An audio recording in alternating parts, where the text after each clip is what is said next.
James Dean was 24 when he died, and for most of his short adult life, he told people, in one form or another, that he wasn't going to get old.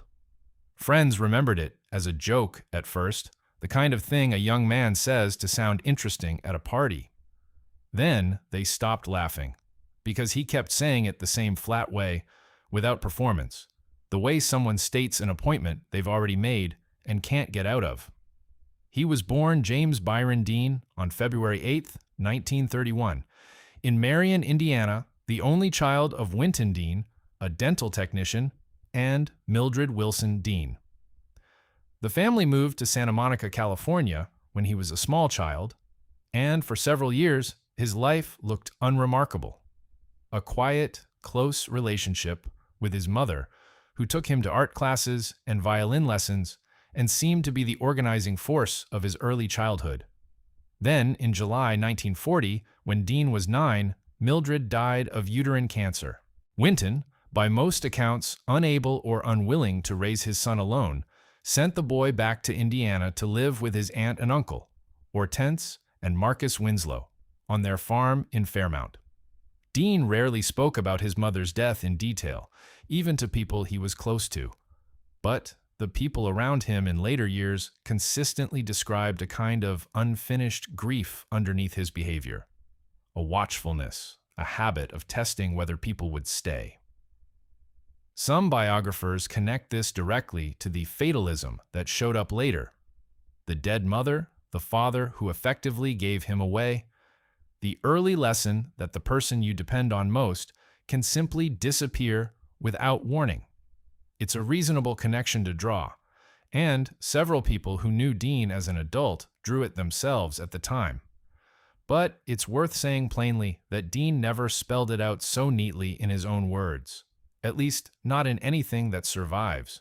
People rarely narrate their own psychology that cleanly, and turning a complicated grief into a tidy explanation for everything that came after is exactly the kind of move a careful biographer should be suspicious of, even when it's tempting. What's better documented because it exists in interviews, letters, and the testimony of named people who were there is a specific pattern of things Dean said in 1954 and 1955, once he had become someone whose words got written down. Talking to a reporter from the Saturday Evening Post in 1955, he described an actor's obligation to explore the heights and depths of experience, framing it almost as urgency. There might not be time for the slow version of a career, the kind built over decades.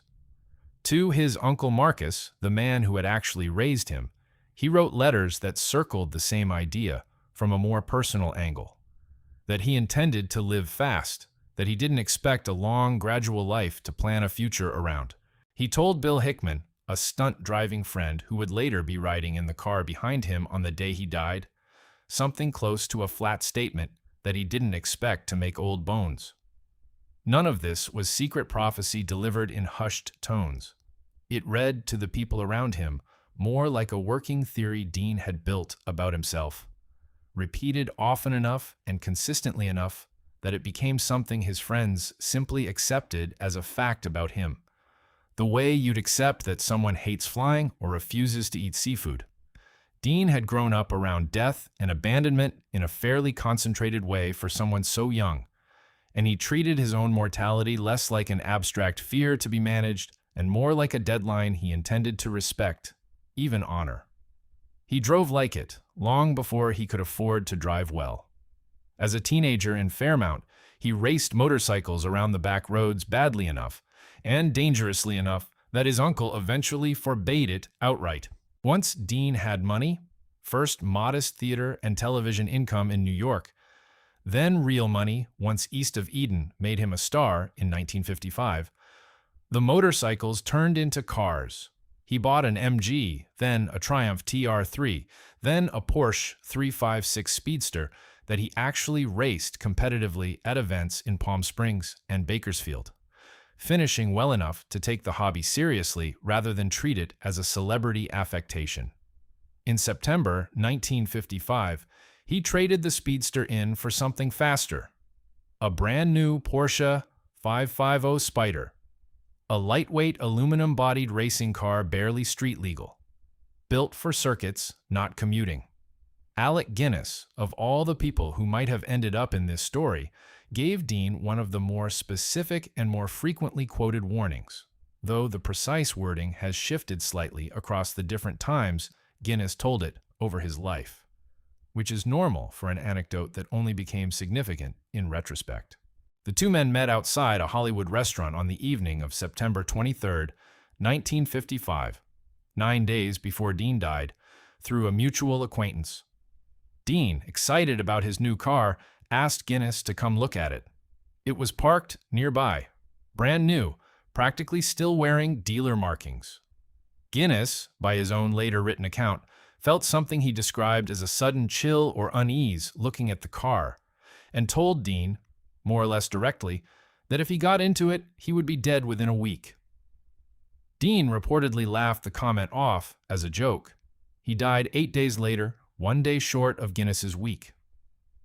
Whatever the exact phrasing was that night, and Guinness himself acknowledged in later writing that he couldn't reconstruct it word for word decades on, the substance of the warning lines up closely with how everyone else who knew Dean already understood him. He wasn't reckless in a careless, scattered way. People who worked with him on set, directors, fellow actors, crew, described someone exacting almost to the point of difficulty about his craft. Someone who rehearsed obsessively and argued with directors over small details of motivation and blocking. The recklessness was specific and contained. It lived in cars, in speed, in the particular sensation of controlling a fast, light machine at the edge of what the machine and the driver could handle.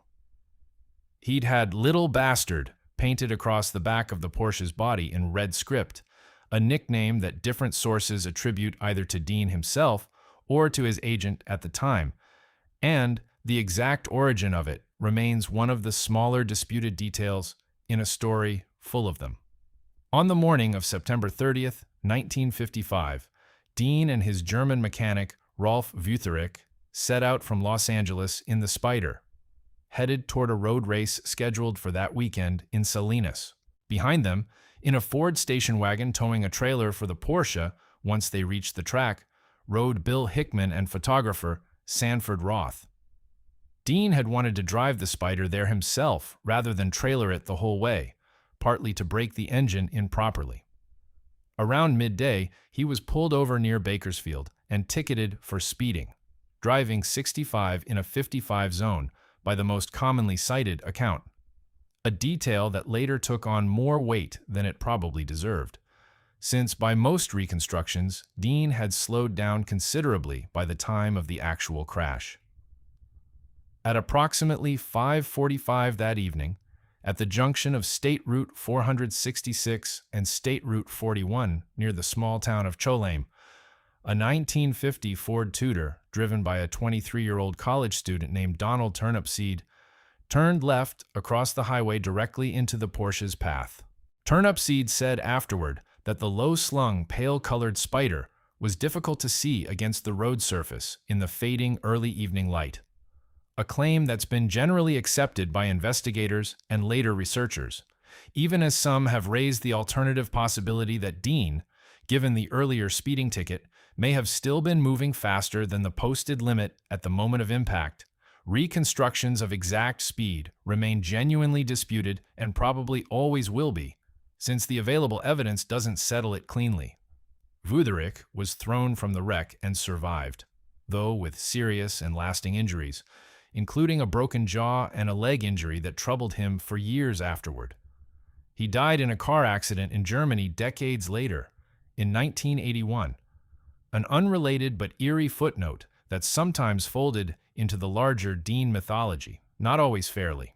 Dean himself was killed almost instantly, from a broken neck among other catastrophic injuries, and was pronounced dead a short time later at Paso Robles War Memorial Hospital.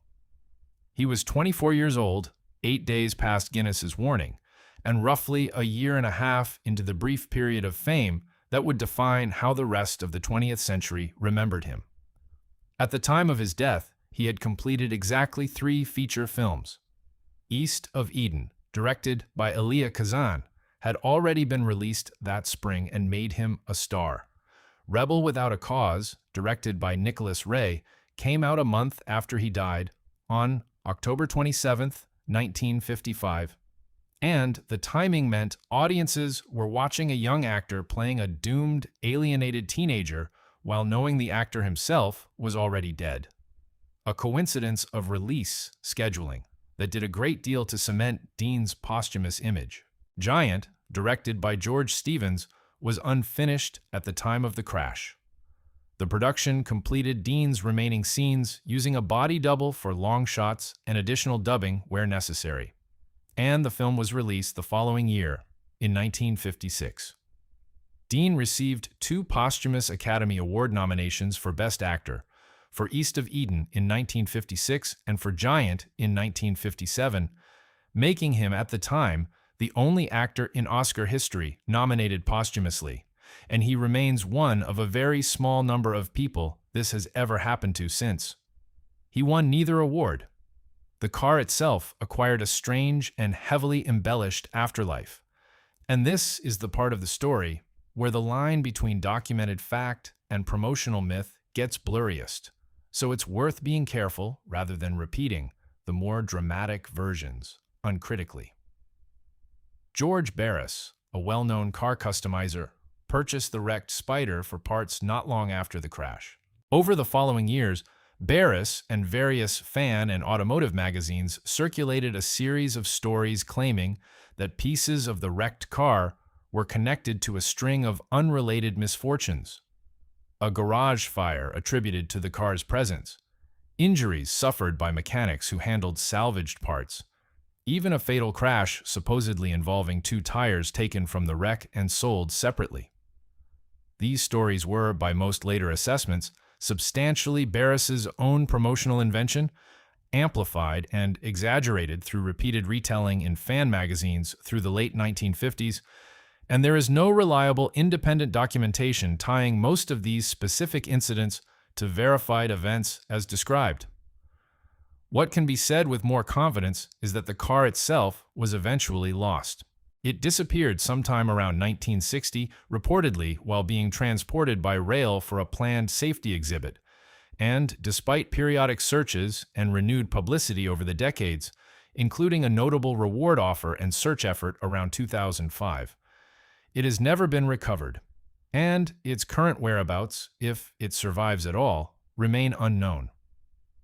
What makes Dean's self-prediction land differently than the ordinary human tendency to feel invincible at 24, or the equally ordinary tendency of grieving fans to retrofit meaning onto anything a dead celebrity once happened to say, is the consistency and specificity of the record. He wasn't vaguely melancholy in a single interview that got blown out of proportion afterward.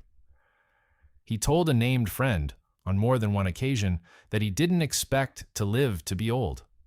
He wrote something close to the same sentiment to the family who had actually raised him, and a man he had just met for the first time, with no particular reason to invent or embellish the story since it reflected no special credit on himself, said Dean dismissed an explicit, specific warning about that exact car 8 days before he died in it.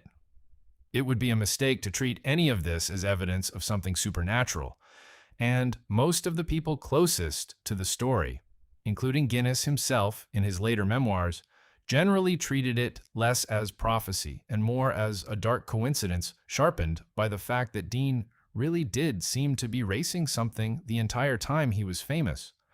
Whether that something was the open stretch of highway near Cholame on a late September evening, or just the ordinary clock that eventually runs out on everyone, regardless of whether they say so out loud beforehand. He got roughly 18 months as a famous person, from the release of East of Eden to the crash near Cholame.